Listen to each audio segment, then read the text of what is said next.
Amajua yegba. Ugodu kumede na dome kumele anetiri story. Ojana yegba. Kumele anetiri story. Omodoko mele anetiri story. Iniki omo fedo baba. Uchema akumeshe gbome.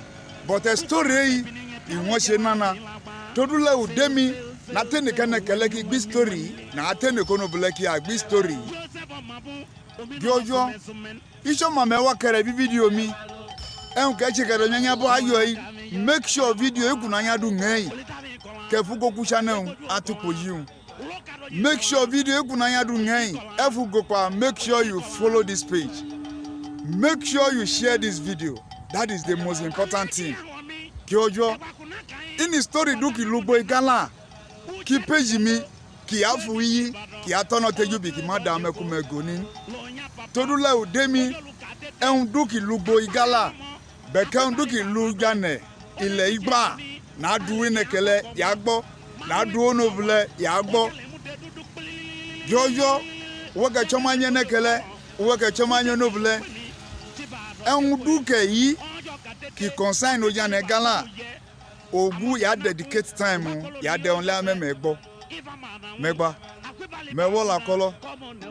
Do you want to listen to the story? Yes. Now give yourself a round of applause. Some people say we come from Kanem Borno Empire. Some trace our roots to the old Oyo. Others say we come from the old Jukun village in Wukari. Some people even claim we have our origin with the Benins. No doubt, at one point in time, we have had cause to interact with these groups of people, especially the most recent, which are the Jukuns, without which the Igala story will not be complete. Elegbani, what was our relationship with the Jukuns? I heard we were once their slaves.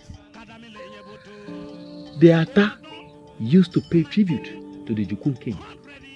This suggests that we were once under their rule, but not as slaves. However, at some point in time, we fought and freed ourselves when the Jukun king sent emissaries to the Ata to remind him of his annual tribute. But the Ata was tired of being answerable to another king, and so he decided he was no longer going to pay the tribute. The Jukun king, very angry, decided to send his soldiers down to the Ata to collect the tribute by any means. The Ata, scared that the looming war was going to rubbish him, quickly consulted the oracle and was told that the princess had to be sacrificed. Princess Omodoko was buried beside the Inachalo River. A potion was made and the Inachalo River was poisoned. Let it flow. Nashalo.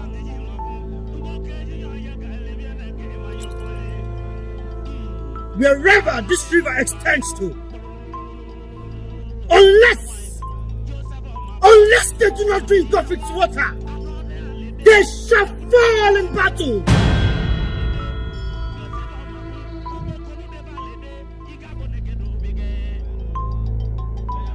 Get back to the name of the river that you all know today. Inachalo. Now you know. The enemy, very tired, had to come by the river so as to attack the kingdom unexpectedly. By morning, the soldiers who had already drank of the river were already purging and dying. Then, the Igala warriors, led by the Atas warlord, pursued them and struck them in their weakness. It was said that the Igala warriors made use of the Kukuruku masquerade and pursued them far up to the Ocheku river. It was at this river that a truce was called by the defeated Jukun leader, the Ohulega of Apa, where he accepted this river as the boundary and renounced all further claims to suzerainty. We, the Igalas, refer to the Jukuns as Apa. My grandmother told me that we, the Igalas, enjoyed from their farm produce, such as sweet potato, which we, the Igalas, refer to as Utu Apa, literally meaning the Apa type of yam, and Popo, Echibapa, shortened as Echibakpa. However, we can trace our verified leadership to Abutueje. We are sons of Abutueje, offsprings of the leopard, and our loins are made from that root, led in plains through the rough lands of Omala, through numerous lands, and right into the bank of Ocheche, and then to... Our people have called us wanderers and a bush tribe. Were we really wanderers? Like every other time, we have wandered, but that's in the name of migration. So we had to leave. We went close to Afar, the land of talking trees. Our people found solace there. But soon, the land lost its fertility and brought heavy hunger on the people. So we had to leave for another land. I cannot remember the name of the place at the moment. But I think it's close to Ajachem. Yes. What happened at Ajachem? Was the land good for our people? Yes. Ajachem was fertile. And the weather friendly. But the land suddenly began to feed on our people, our wives, our children, sunrise after sunrise. And it got worse. And the people had no choice but to leave the land that has brought so much death on the people. Today, the tears of women flow on that land, and the grieving of men remain on the branches of its trees. We have really come a long way. Where did they go when they left this evil land? Udanebiomi, that is the name. Only few people know about this land, and that is because Abutueje cursed the land not to sleep until it has vomited everything it took from our people. We have given more than we have to build for ourselves a kingdom that we can call our own. My grandfather said, one night, the ground opened and began to feed on our people. It was a moment of grief. Even the gods must have felt the bitterness of the land. How did Abutueje cause the land? The fury of his bitterness and the strength of his hatred were enough to bring doom upon the earth. They said that for days he fed on dust and pebbles of rocks, and this tormented the dead and even the unborn. So they gathered their belongings, the men their machete, the women their children, and they marched towards Ocheche, the land of dripping waters. Ocheche, the land of dripping waters. How do you mean, Enegbani? That was the land where the people made solace and solitude from the grief they had met. Not a large land though, but friendly, kind, and fair to our people. They began to build their kingdom and dynasty, and gradually a home and a place of return. The land grew as they spread their compounds towards Ega, towards Ajaka and Ugolao, and they call this place Ida, meaning their sojourn has ended here. So you see, the Igalas have come a long way, fighting even the earth to build for herself a kingdom. What about Abutueje? What happened to him? After taking the people to a safe place, a better place, one morning the people woke up to the smell of gunpowder. That hero, which the people shielded behind, had danced to meet his ancestors and forebears. The people cried for their hero, Ebulejonu, a woman who was more than 10 men put together, a woman who was herself a warrior, a man-woman. She ventured into the sacred land, Ojaina, a place where only the spiritually strong could visit and return. She began to lead Ida just like her father did.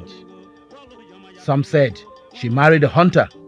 However, in the end, she was the first and only female Ata we ever had. She was later deposed because she was a woman and therefore couldn't perform the necessary rituals and sacrifices required of an attack. The IGALA traditional belief system is predated on an ancestral spirit system. Communities, families, individuals had shrines serving to worship deities and spirits. It was forbidden for a woman to lead those worships. Aganapoje was made a tie in her stead. Enebani, is that why some tribes refer to us as land of women? No. Where did you hear that? Our tribe is one known for its valor. Our fury is as large as the Alobe mountain. Our men are truly men. And on the battlefield, we are known for our thrive. Our people are brave, sincere, hospitable, and knowledgeable. We are indeed very proud people. And the qualities I listed are those very things that makes us proud. We have our traditional festivals. Ocho Festival is the symbolic hunting festival of the attack. There is the Ogaganyi Festival, which usually happens 7 days after the Ocho Festival, where the attack assembles.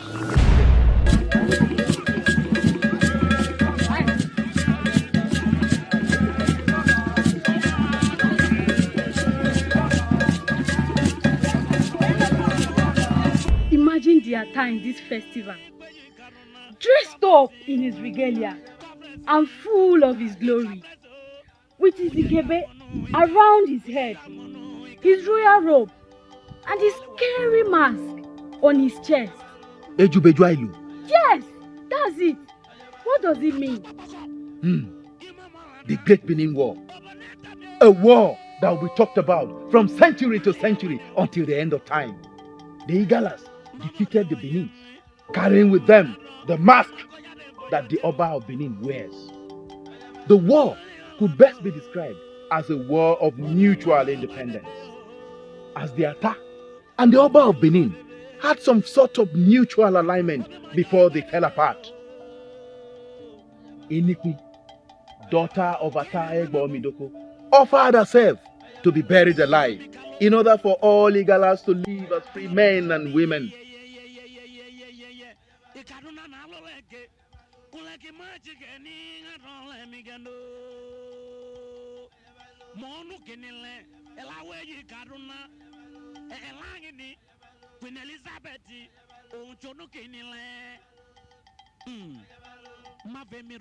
Around the Ata's neck, in the spiritual realm, means the Ata is wearing the head of the Oba of Benin. So, it was during this war that we got that mask. It was said to be an embodiment of great spiritual power and a symbol of conquest. Today, the Ata wears it in its official capacity. We got so many things from there. For instance, the coconut, which was like a bigger version of our palm kernel that we used to know. We named it Unoba, which means the Oba's kernel. We were a force to reckon with, and over the years, our land has grown. However, very sadly, one thing has always been our problem. And what is that one thing? Unity. We are not united at all. There seems to be no love among us. Brother hates brother. Friends betray each other. Jealousy everywhere. Conspiracy and greed. Too much sentiment has turned the tribe into shreds, my children. And what is left is a shadow of what it used to be. Enegbani, what can we do to save the tribe and kingdom? We must begin to love one another. We must be our brother's keeper. We must search for ways to ensure that the unity of the tribe is protected. One must help another, and another must help one. We must refuse to pull each other down. We must strive to help one another. These were the desires of Abuteje, Ebulejonu, and Aganapoje. Moving from one great man to the other, the history of the IGALA kingdom has recorded great leaders like Idoko, Ayegba, Amoboni, Ali Obaje, Idako Amoboni II, and so many more yet to come. It is late already. Tomorrow, I'll tell you another story. But until then,